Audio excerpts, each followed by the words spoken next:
Hello CAPF aspirants, आप सभी को पता है कि एग्ज़ाम नज़दीक आ रहा है, तो मैं कुछ छोटे छोटे वीडियोस बना रही हूँ जिससे आपको पता चल जाए कि वाकई में हमें CAPF का एग्ज़ाम कैसे देना चाहिए।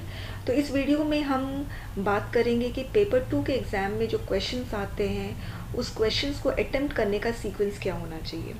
तो जो सीक्वेंस है वो बहुत वाइटल रोल प्ले करता है स्कोर को मिनिमाइज़ या मैक्सिमाइज़ करने में। तो पेपर 2 के क्वेश्चन कम आंसर बुकलेट में जो आपको मिलता है उसमें क्वेश्चंस ऑलरेडी प्रिंटेड रहते हैं। अगर आप देखोगे, मैंने आपको पहले भी दिखाया हुआ है कि इसमें क्वेश्चंस ऑलरेडी प्रिंटेड रहते हैं और कैंडिडेट्स को लगता है कि जिस ऑर्डर में क्वेश्चंस प्रिंट किया गया है उसी ऑर्डर में आपको अटेम्प्ट करना बहुत ज़रूरी है।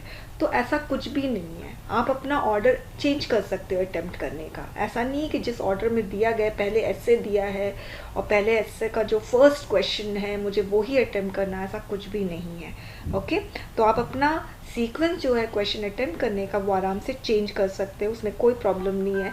एग्जामिनर को बिल्कुल भी नहीं पता चलेगा आपने फर्स्ट क्वेश्चन कौन सा अटेम्प्ट किया है। ओके, क्योंकि क्वेश्चन ऑलरेडी प्रिंटेड है। फाइन।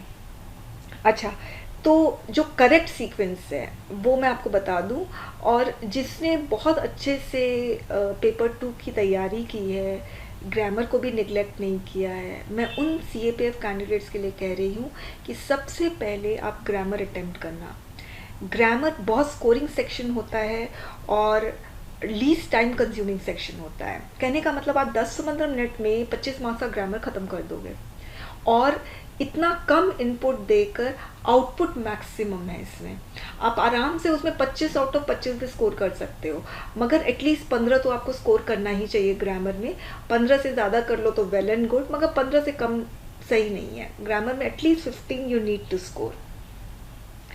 तो ग्रामर अटेम्प्ट करने के बाद जो नेक्स्ट आप अटेम्प्ट करोगे वो RC का पेपर अटेम्प्ट करोगे।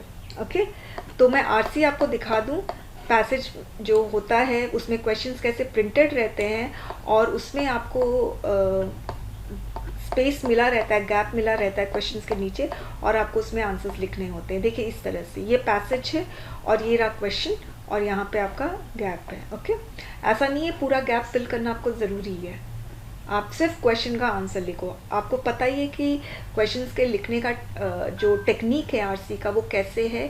जो आप क्वेश्चन है बस आप उस क्वेश्चन का आंसर लिखोगे, मतलब आपके आंसर्स पैसेज के बियॉन्ड नहीं जाने चाहिए, आपके आंसर्स क्वेश्चन के बियॉन्ड नहीं जाने चाहिए। क्वेश्चन के बियॉन्ड का मतलब क्या है कि जो क्वेश्चन पूछा बस उसी का आंसर करना है। एक लाइन का आंसर डिमांड कर रहा है तो एक लाइन का आंसर दो।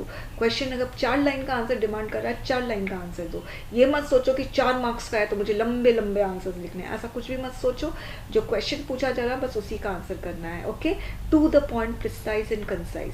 Your answer should not go beyond the passage, beyond the question and against the writer. Writer के अगेंस्ट बिल्कुल मत बात करो। ओके, जैसे मेरे मॉक टेस्ट पेपर में एक पैसेज था स्लॉटर हाउस पे, और उसमें एनिमल की सफरिंग जो है स्लॉटर हाउसेस में उसके बारे में बताई गई है, और राइटर ने एकदम साफ साफ कहा है कि animal killing must be stopped, slaughter houses को बंद कर देना चाहिए। ये राइटर का ओपिनियन है। तो एक क्वेश्चन ऐसा था कि do you agree with this, कि हाँ स्लॉटर हाउस बंद कर देना चाहिए, एनिमल की किलिंग को स्टॉप कर देना चाहिए।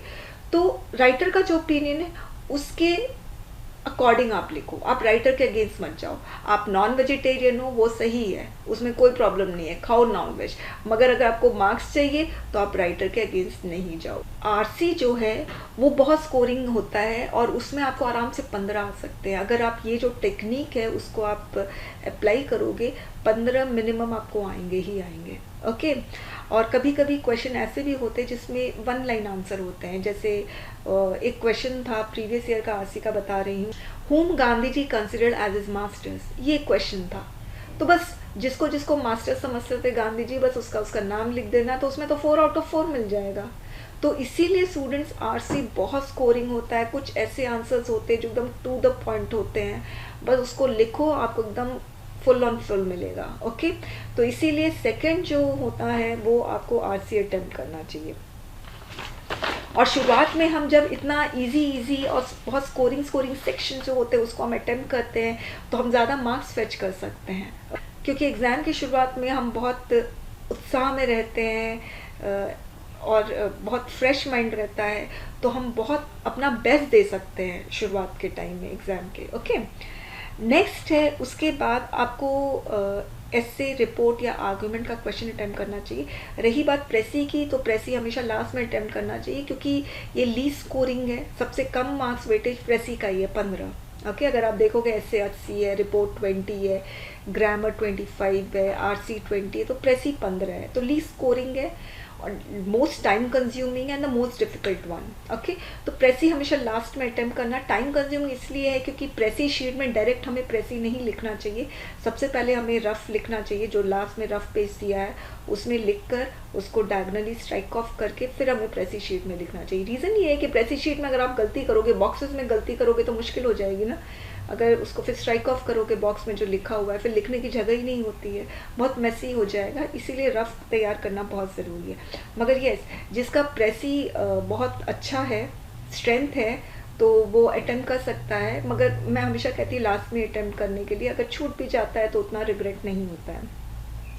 अब स्टूडेंट्स, रही बात एस्से, रिपोर्ट, आर्ग्यूमेंट के क्वेश्चंस की, तो इनमें से जो भी क्वेश्चन फेमिलियर है, जिस पे आपने अपने प्रिपरेशन के टाइम में कंटेंट बिल्डअप किया हुआ है, उसको आप फर्स्ट में अटेम्प्ट करोगे, चाहे वो एस्से हो, चाहे रिपोर्ट हो, चाहे आर्ग्यूमेंट हो।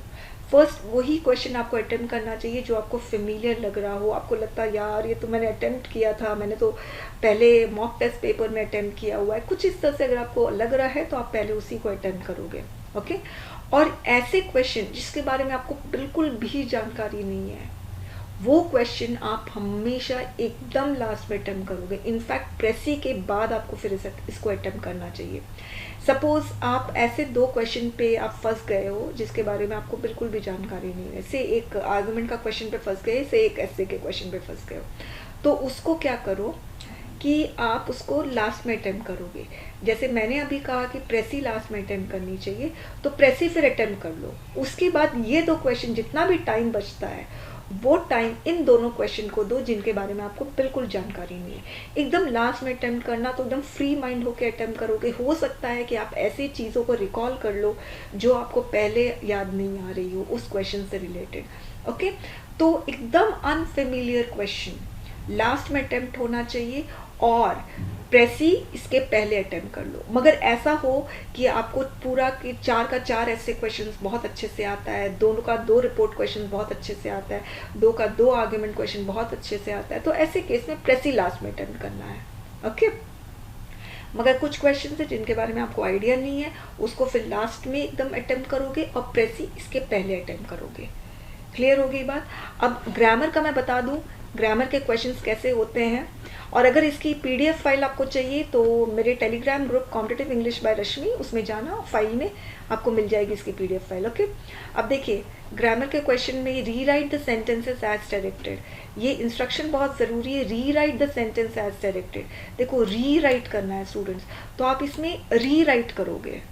ओके, प्रॉपर तरीके से लिखोगे, ये नहीं कि फिल इन द ब्लैंक्स है तो बस आर्टिकल फिल कर दिए, ए फिल कर दिए, बस बात खत्म, ऐसे नहीं करोगे। पूरा का पूरा सेंटेंस आपको लिखना है। ओके, कुछ क्वेश्चन नहीं आता है तो उसको ऐसे ब्लैंक छोड़ दो और डायगोनली स्ट्राइक ऑफ कर दो कि हाँ मुझे ये क्वेश्चन नहीं आ रहा है। फाइन, इस तरह से आपको देना है। Thank you students.